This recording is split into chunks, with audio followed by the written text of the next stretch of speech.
turn the dogs loose down on Fifth Street. The police did. Some of you are probably too young to remember that. And we started Carl Randolph leading the way. We found out they had just appointed a new police chief about 3 months earlier. No one really knew who he was, but he was a retired FBI agent from Mississippi. And we raised so much hell, he was gone in 2 months. Some of the other things that we started was fair housing in Kansas, Kansas. Let me look at Miss Collins, Miss Summer. Her family, her husband, Don. You probably never seen this picture, have you? Okay, I kept a whole lot of stuff. This is when we were down in front of the courthouse. Her husband, they moved into her village, over the park, Fairway. They called hell. It was in the newspaper. They were surrounding her house. Can you imagine with the mother with young children? What she went through? My hat's always been off to sewing. Don and I were good friends. The kid Don kind of helped change my life. And I started working with Mr. Sewing. He was already there. He said, you know, we'd have office meetings, and one day Don come and say, you know what, one of your biggest problems? Because we would, I guess, look at each other, not look at each other, but we would analyze in the staff meeting what you thought about that. He said, your problem, Chester, is you procrastinate. At first I said, wait a minute. But then he was exactly right. Don't stop being procrastinating just by that comment. My hat's always been off to Don, the thing that he's done in housing here. People won't even believe. So, Ms. Sawyer, thank you all. If y'all can you imagine have little kids and people circling your house at midnight and lights on and all the other stuff you got to go through, and probably the threats? Then you start the fair housing. Pictures here. And this is an instance where a number of white clergy got involved. I said, wait a minute. There were always some involved, but someone like Ruth Schechter was over here at that time. Ruth Schechter, Alvin Porteous, who was out at the Baptist Seminary, Reverend Neil Bartlett was pastor of Western Highlands Presbyterian Church, Reverend Gertler out at Welborn Community Church, Reverend Locke at the Christian Church at 18th and Washington Boulevard. When Reverend Locke got involved, they got him away from here the next week. They moved him out of here and said, you can get out of here. We won't have a pastor involved. But the rest of the ministers hung in there. Then we had the NAACP then said, we'll take the case. So it became a down versus the Kansas Board of Education. Then in court cases, it was more than Wallace Down, but like the case in Topeka, or Brown versus the Board of Education, it wasn't just Brown, it was about 9 litigants, but they take the last name of the alphabet, so it was Brown, B. Same way in Kansas, it was Downs. And this Wallace Downs, or Mrs. Downs, is still alive. She's probably in her middle 90s now. Tremendous people who filed the lawsuit.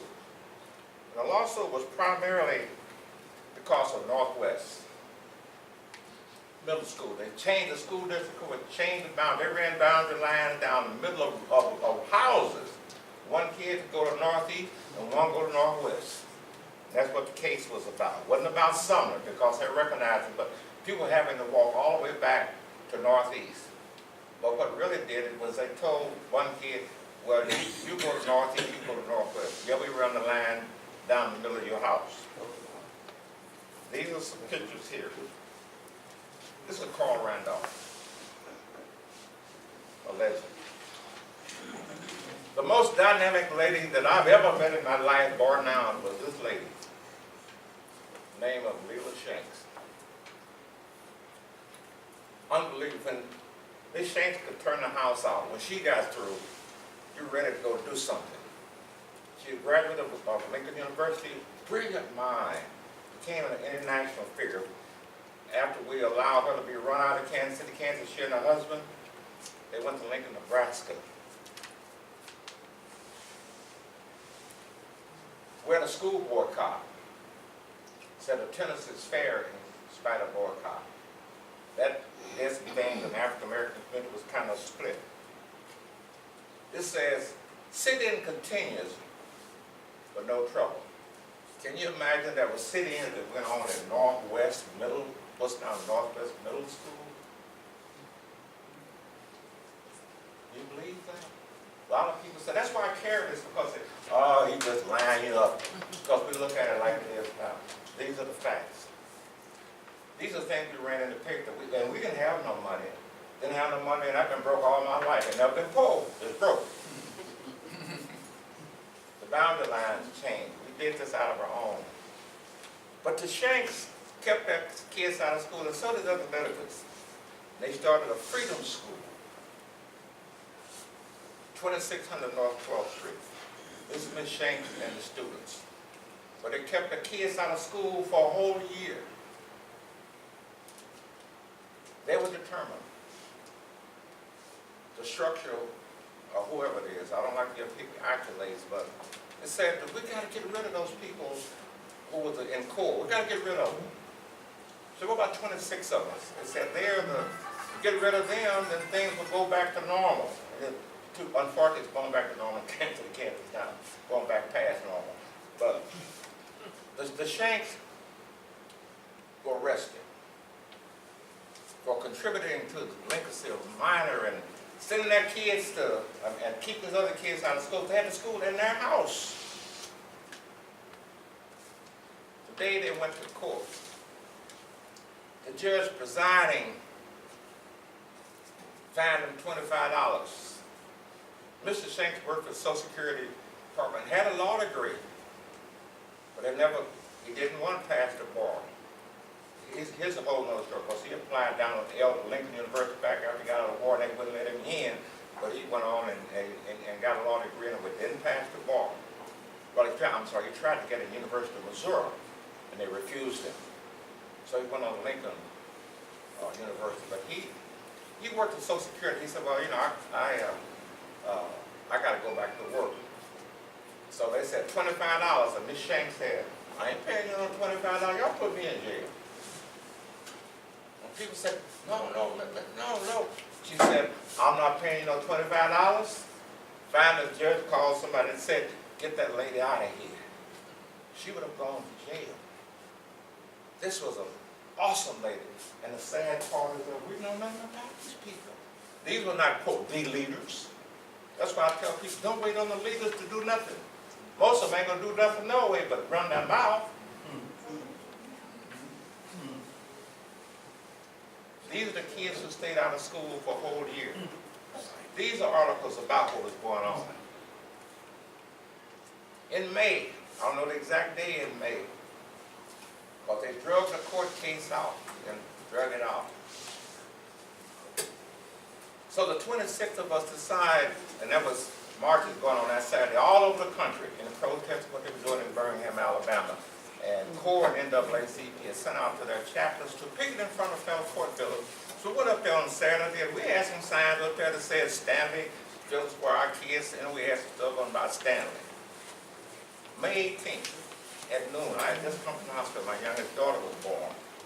And laid down across the bed and turned the news on, and they said, Judge Arthur J. Stanley had just asked that the FBI investigate the people who were picketed in front of federal court with his name on it. And they can serve up to 5 years in jail and $10,000 fine. That's my youngest daughter was born May 18, 1963. I had two other daughters. I said, I ain't got no $5,000, I ain't got no $10,000, and I can't do 5 years in jail. Almost every day, here are articles that says, FBI probe Negroes against Stanley. Every day was something.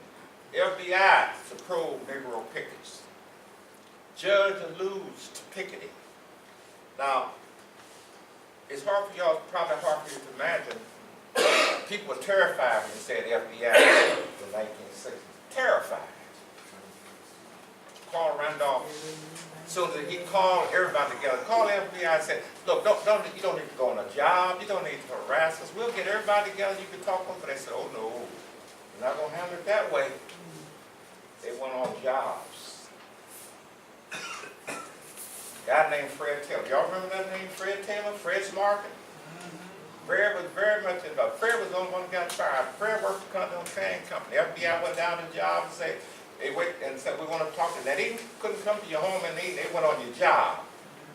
Fred got fired. And then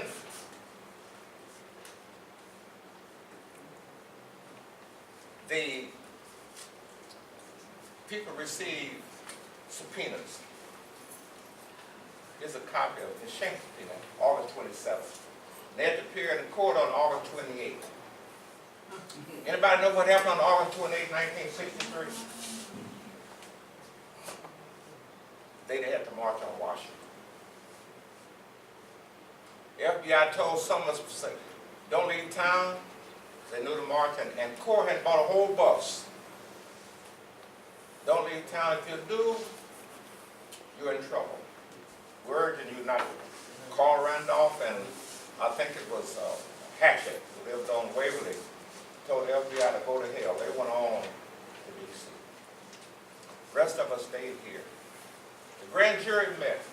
And not the grand jury met and sent us to indict us. We'd already got word back. We finally got them. Let me tell you how we were treated by some of us. All my friends, they were scared. I belonged first, at that time, I was the first year in the church. My wife and I would go to church and we'd sit on a seat. And everybody on the seat, on the row would go. And so we started doing, she'd sit on one seat and I'd sit on another one. And keep it going. And from May 18th, well, after that started, well, in May, I'd say middle May, till August 28th, my wife and I each had a seat of our own at first year in the church for that period of time, for approximately 4 months. This is a picture of Wallace Downs and Zella Mae Gatson and Leila Shanks on the way to the courthouse. Ella Mae Jackson also had a subpoena, but she didn't go. Moving on to the next item. The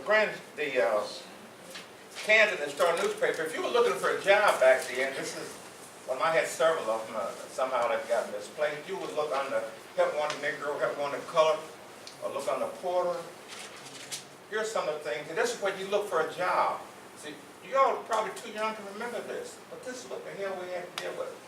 So Mr. Randolph got me in, I'm not going to say he got me in trouble. He said, well, Chester, we got to go up to Kansas, and we got to do something. So we called the editor.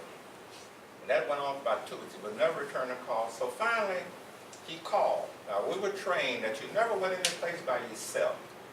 And the guy called and said, I'm John Stauffer. And I'm in town. I'm the editor of Stauffer Publications, and I understand y'all been calling. What are you calling for? We told him, he said, well, come on up here. Well, Carl worked at the packing house. He was a butcher. Packing house at Swift's. So I went on up by myself, couldn't find nobody else. I found Alvin one time when I had to go talk to the police. I called Alvin because I got somebody that wasn't scared and took him with me. Okay, but I couldn't find nobody that day. And I went on and he came in and I walked in his office. He never asked me to sit down. After I told him, he said, well, let me tell you something. We're not going to change it. You forget, now get your ass out of here. And I left. Then I went about, they started equal opportunity employment in Topeka. Here are the things, that's how that ended in Kansas City, Kansas, in the Kansas newspaper. Stauffer Publication had Kansas City, Kansas, Wichita Eagle, Topeka Daily News, and Hutchinson, Topeka, whatever the paper, and Hutchinson Daily News. Now, who is John Stauffer? That's Sam Brownback's father-in-law. Take another step further. I don't know if you know this about Don. Don and Mika went to the Star paper, which officers at 6 of them stood up the stairs. He went out and approached him. That's how they stopped it in the Star. You don't know? The Don did that? A lot of people did a lot of things, but we call hell. These are the stuff you tell people, that's how, here's a letter from the people said, when Stauffer Publication said, no war. There's another story I can tell about that, but this guy never forgot. But let me tell you how this happened.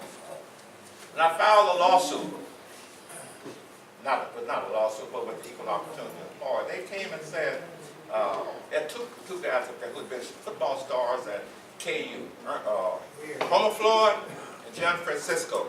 They came down, they took all of the information, and after it was filed, Homer called and said, Kevin, you know, the law also says that you got to have applied for a job before you can file a lawsuit. I said, why didn't you tell me before that? He said, well, it's easy. Just go find the Kansas paper and go apply for a job. So I went up to a place at Gus Apostle, at 6th and Armstrong, right across from the fire department. Had a little cafe there. And he had an ad in the paper that said, help wanted Negro. No, help wanted dishwasher, I'm sorry. Help wanted dishwasher. So I walked into Gus Apostle's place and said, I want to come to apply for a job as a dishwasher. He looked me in the eye. Now, he had the contract to feed city prisoners. He looked me straight in the eye and said, we'll know Ohio, nigga road. He couldn't even speak English. So then I had the case. We met with companies in Fairfax. We got a bulletin from the National Office of Corps from James Farmer, who says that General Motors is looking to hire blacks in the salary department. They didn't have blacks working in the salary department, in Detroit, but they focused on Kansas City, Kansas. Here it goes back to the work ethic of people at that time in Kansas City, Kansas, and particularly African Americans in Sumner High School. We went down, Carl Randolph and I went down and talked to the guy, and they said, well, we understand that. So we've had applications, we had people coming, but none of them can pass the test. This is 1961. Well, I got out of the military because I couldn't find a job, and